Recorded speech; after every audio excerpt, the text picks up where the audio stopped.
നമ്മൾ ഇതുവരെയും രക്ഷയെക്കുറിച്ചും സ്നാനത്തെക്കുറിച്ചുമാണ് പഠിച്ചത്.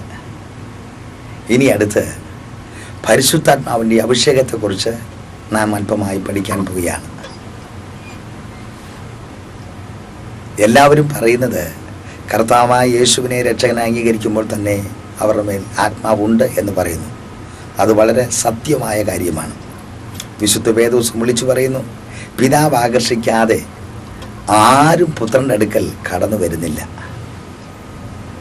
ദൈവാത്മാവില്ലാത്ത ഒരുവൻ യേശു കർത്താവെന്ന് പറയുകയുമില്ല. അങ്ങനെയാണെങ്കിൽ നിങ്ങളിപ്പോൾ തന്നെ യേശുവിനെ സ്വീകരിച്ചപ്പോൾ നിങ്ങളുടെ മേൽ ആത്മാവുണ്ട്. നിങ്ങൾ സ്നാനപ്പെട്ടപ്പോൾ തന്നെ നിങ്ങളുടെ മേൽ പരിശുദ്ധാത്മാവുണ്ട്. ഇതുകൊണ്ട് മാത്രം നാം തൃപ്തിപ്പെടുന്നവരായി തീരരുത് എന്നാണ് വിശുദ്ധ വേദപുസ്തകം പഠിപ്പിക്കുന്നത്. 1 കൊരിന്ത്യർ 14 അധ്യായം 1 മുതൽ 3 വരെയുള്ള വാക്യങ്ങൾ നിങ്ങൾ വായിച്ചു നോക്കിയാൽ കാണാൻ കഴിയും. വിശേഷാൽ ആത്മീയവരം വാഞ്ചിപ്പീൻ, സ്നേഹം ആചരിപ്പാൻ ഉത്സാഹിപ്പീൻ, ആത്മീയവരം വാഞ്ചിപ്പീൻ, പ്രവചനവരം വാഞ്ചിപ്പീൻ. എന്നിട്ട് താഴോട്ട് പഠിക്കുമ്പോൾ കാണാൻ കഴിയുന്നത്, അന്യഭാഷ സംസാരിക്കുന്നവൻ മനുഷ്യരോടല്ല ദൈവത്തോടത്രേ സംസാരിക്കുന്നത്.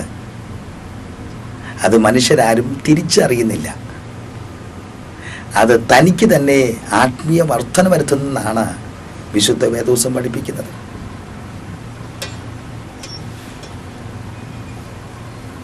നമുക്ക് വിശുദ്ധ വേദോസം പഠിച്ചാൽ അപ്പോസ്തല പ്രവൃത്തിയുടെ പുസ്തകം 19 അധ്യായം 1 മുതൽ 8 വരെയുള്ള വാക്യം പഠിച്ചു വന്നാൽ കാണാൻ കഴിയും,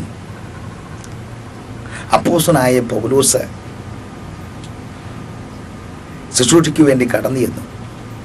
ദൈവജനം ശക്തിയോടെ സംസാരിക്കുമ്പോൾ അവരാരും ആത്മാവിൽ നിറഞ്ഞ് ആരാധിക്കുന്നില്ല. അപ്പോൾ പൗലോസ് ചോദിക്കുകയാണ്, നിങ്ങളുടെ സ്നാനം ഏതായിരുന്നു? അവർ പറയുന്നു, ഞങ്ങളുടെ സ്നാനം യോഹന്നാൻ്റെ സ്നാനമായിരുന്നു. പൗലോസ് പറയുന്നു, യോഹന്നാൻ്റെ സ്നാനത്തിന് ഒരിക്കലും പരിശുദ്ധാത്മാവ് കിട്ടുകയില്ല. നിങ്ങൾ കർത്താവായ യേശു ക്രിസ്തുവിൽ വിശ്വസിച്ച് സ്നാനപ്പെടണം, അപ്പോൾ നിങ്ങൾക്ക് പരിശുദ്ധാത്മാവിനെ ലഭിക്കും.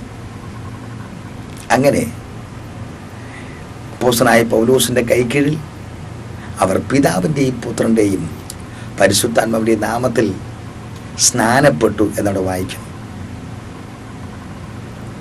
സ്നാനപ്പെട്ടതിന് ശേഷം അവരുടെ തലമേൽ കൈവച്ചു. അവർ പരിശുദ്ധാത്മാവ് നിറഞ്ഞു അന്യഭാഷകൾ സംസാരിച്ചു. അന്യഭാഷ സംസാരിച്ചെന്ന് പറഞ്ഞാൽ അവിടെ വ്യാഖ്യാനിക്കാൻ ആരുമില്ലായിരുന്നു. അപ്പോൾ അവർ സംസാരിച്ച ഭാഷ ഏതാണ്? ദൈവത്തോട് സംസാരിച്ച ഭാഷയായതുകൊണ്ടാണ് ആർക്കും വ്യാഖ്യാനിക്കാൻ കഴിയാത്തത്.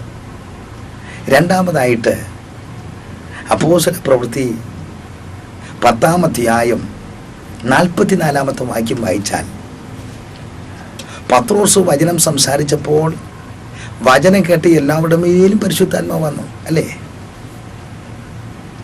അവർ പരിശുദ്ധാത്മാവ് നിറഞ്ഞവരായി അന്യഭാഷകൾ സംസാരിച്ചു എന്നവിടെ എഴുതി വച്ചിരിക്കുന്നു. അവിടെയും വ്യാഖ്യാനിച്ചതായിട്ട് പറയുന്നില്ല, കാരണം അവർ ദൈവത്തോടുള്ള മർമ്മങ്ങളാണ് സംസാരിച്ചത്. ഇതാണ് നാം പ്രാപിക്കേണ്ടത്. പരിശുദ്ധാത്മാവിൻ്റെ അഭിഷേകം നമ്മളെല്ലാവരും പ്രാപിക്കണമെന്നാണ് വിശുദ്ധ വേദോസം നമ്മെ പഠിപ്പിക്കുന്നത്.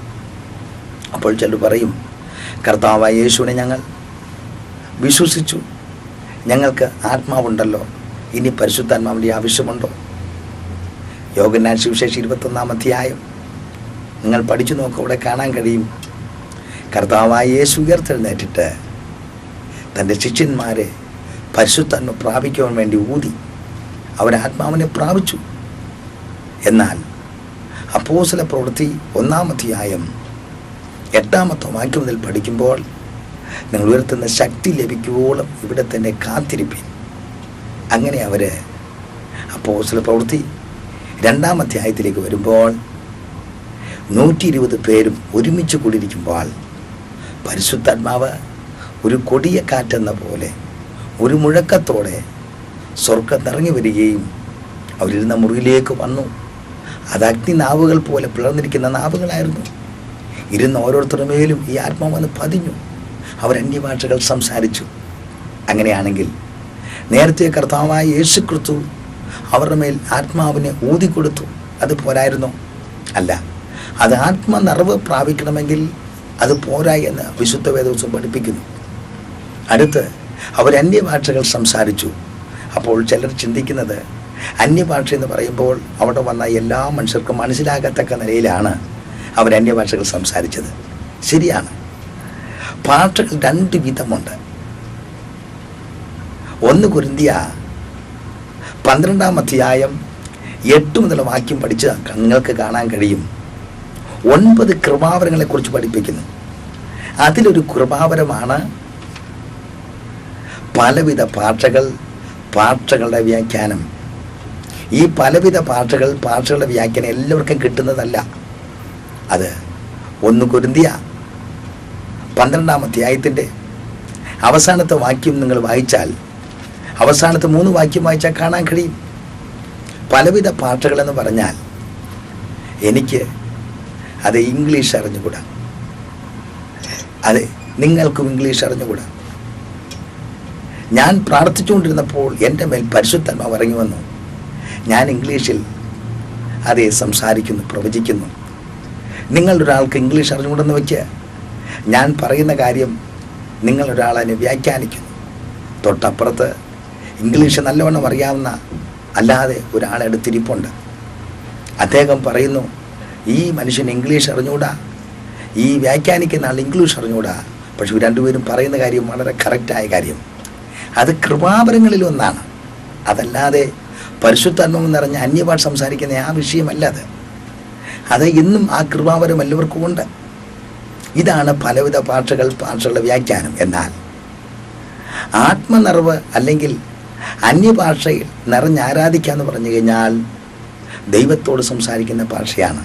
അതുകൊണ്ടാണ് റോമാലേഖനം 8-ാം അധ്യായം 26-ാമത്തെ വാക്യത്തിൽ നാം ഇങ്ങനെ വായിക്കുന്നു, നമ്മുടെ ജഡം ബലഹീനമാണ്, ആത്മാവോ നമ്മുടെ ജഡ ബലഹീനതയ്ക്ക് വേണ്ടി തുണ നിൽക്കുന്നു. ഉച്ചരിച്ചുകൂടാത്ത ഞരക്കങ്ങളാൽ അവൻ നമുക്ക് വേണ്ടി പക്ഷപാതം ചെയ്യുന്നു. ഉച്ചരിച്ചുകൂടാ ഞരക്കങ്ങളെന്ന് പറഞ്ഞാൽ എന്ത്? അതെ, ദൈവത്തോട് സംസാരിക്കുന്നതാണത്. അപ്പോൾ അതേ, രക്ഷിക്കപ്പെട്ടൊരു വ്യക്തി, സ്നാനപ്പെട്ടൊരു വ്യക്തി മൂന്നാമതായിട്ട് ആത്മാഭിഷേകത്തിൽ നിറയപ്പെടണമെന്ന് വിശുദ്ധ വേദപുസ്തകം പഠിപ്പിക്കുന്നു. നിങ്ങൾക്കിതുവരെയും ആത്മാവിൽ നിറയുവാൻ കഴിഞ്ഞിട്ടില്ല എങ്കിൽ, നിങ്ങൾ രക്ഷിക്കപ്പെട്ടു സ്നാനപ്പെട്ടിട്ടും നിങ്ങൾക്കിതുവരെ അഭിഷേകം കിട്ടിയില്ല എങ്കിൽ, നിങ്ങൾ ഇന്ന് ഈ സമയത്ത് എന്നോടൊപ്പം ഒരുമിച്ച് കണ്ണുകൾ അടയ്ക്കാൻ നമുക്ക് പ്രാർത്ഥിക്കാം. നമുക്കൊരുമിച്ച് ദൈവത്തോട് പ്രാർത്ഥിക്കാം. Praise the Lord. നിങ്ങൾക്ക് ഈ സമയം നിങ്ങൾ പ്രാർത്ഥിക്കുമ്പോൾ തന്നെ, അതെ, ഈ CD കൂടെ നിങ്ങളിത് കേൾക്കുമ്പോൾ തന്നെ നിങ്ങളുടെ മേൽ പരിശുദ്ധാത്മാവ് പരിവർത്തിക്കുന്നതായിട്ട് എന്നോട് ദൈവം സംസാരിക്കുന്നു. അതെ, സ്തോത്രം സ്തോത്രം. നിങ്ങൾ നാവിനെ തുറന്ന് സ്തോത്രം പറഞ്ഞാട്ട്, നിങ്ങളുടെ ജീവിതത്തിൽ വന്നുപോയ തെറ്റുകളെല്ലാം ദൈവത്തോട് ഏറ്റു പറഞ്ഞാട്ട്, നിങ്ങൾ പരിശുദ്ധാത്മാവിനെ ദുഃഖിപ്പിച്ചിട്ടുണ്ടെങ്കിൽ, പരിശുദ്ധാത്മാവ് വേദനിപ്പിച്ചിട്ടുണ്ടെങ്കിൽ, ഇങ്ങനെ പരിശുദ്ധാത്മാവ് ഇല്ല എന്ന് നിങ്ങൾ പറഞ്ഞിട്ടുണ്ടെങ്കിൽ, നിങ്ങൾക്കത് പ്രാപിക്കാൻ ബുദ്ധിമുട്ടാണ്. നിങ്ങൾ ദൈവത്തോട് കരഞ്ഞ് പ്രാർത്ഥിക്കുക. ദൈവത്തോട് നിങ്ങൾ നിലവിളിക്കുക. ദൈവമേ, എനിക്ക് പരിശുദ്ധാത്മാവിനെ തരണമേ, എനിക്ക് പരിശുദ്ധാത്മാവിനെ തരണമേ എന്ന് നമുക്ക് ഒരുമിച്ച് ദൈവത്തോട് പ്രാർത്ഥിക്കാം. വാഴ്ത്തപ്പെട്ട ദൈവമായ കർത്താവേ, ഈ CD-യിലൂടെ കാണുന്ന, ഈ വചനം കേൾക്കുന്ന അങ്ങയുടെ മക്കൾ പരിശുദ്ധാത്മാവിന് വേണ്ടി ദാഹിക്കുന്നു. നീ അവർ അധരങ്ങളിൽ മേൽ ആത്മാവിനെ പകരണമേ. അവർ അധരങ്ങളിൽ മേൽ ആത്മാവിനെ പകർന്ന് അന്യഭാഷകൾ നിറഞ്ഞ് ദൈവത്തെ ആരാധിപ്പാൻ അവിടെ നിന്ന് അങ്ങ് സഹായിച്ചാട്ട്. ഇന്ന് ഈ സമയം അത് ഈ കേട്ടുകൊണ്ടിരിക്കുന്ന അങ്ങയുടെ ദാസനെയും ദാസിമാരെയും കുഞ്ഞുങ്ങളെയും പ്രായം ചെന്നവരെയും പ്രായം കുറഞ്ഞവരെയും പിതാവിൻ്റെയും പുത്രൻ്റെയും പരിശുദ്ധാത്മാവിൻ്റെ നാമത്തിൽ ഞാൻ അനുഗ്രഹിച്ചു പ്രാർത്ഥിക്കുന്നു. യേശുവിൻ്റെ നാമത്തിൽ തന്നെ. ആമേൻ.